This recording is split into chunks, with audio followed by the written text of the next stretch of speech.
সন্দেশখালীর ঘটনা অত্যন্ত উদ্বেগজনক, দুর্ভাগ্যজনক। এই ঘটনার পিছনে রয়েছে প্ররোচনা।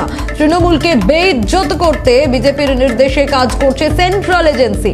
তল্লাশির নামে প্ররোচনা দেওয়া হচ্ছে।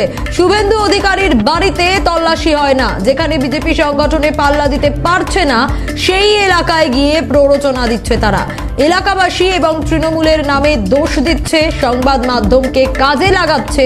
মিডিয়ার ওপর কোনো আঘাত যেন না আসে, পাল্টা কটাক্ষ কুণাল ঘোষের। আর ঠিক এই বক্তব্য একটু শোনাই আগে কুণাল ঘোষ কি বলেছেন, শুনুন। সন্দেশখালীর ঘটনা অত্যন্ত উদ্বেগজনক, একই সঙ্গে দুর্ভাগ্যজনক, কিন্তু এর পেছনে রয়েছে প্ররোচনা।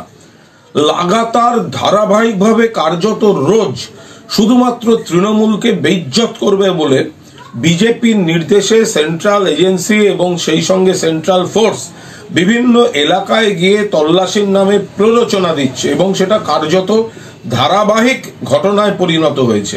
একদিকে শুভেন্দুর মতো করাপ্টেড রেজিস্টার্ড চোর, ক্যামেরার সামনে টাকা নেওয়া সিবিআই এর এফআইআর নেমড, তাদের বাড়িতে রেড হয় না, কিন্তু যেখানেই বিজেপি সংগঠনে পাল্লা দিতে পারছে না সেই জায়গাগুলোকে গিয়ে গিয়ে গিয়ে গিয়ে গিয়ে এলাকার মানুষকে প্রভোগ করছে, প্ররোচনা দিচ্ছে, গন্ডগোল তৈরি করার চেষ্টা হচ্ছে। এই ধরনের অভিযোগ আমাদের কাছে বারবার আসছে। সন্দেশখালীর ঘটনাও একই জিনিস।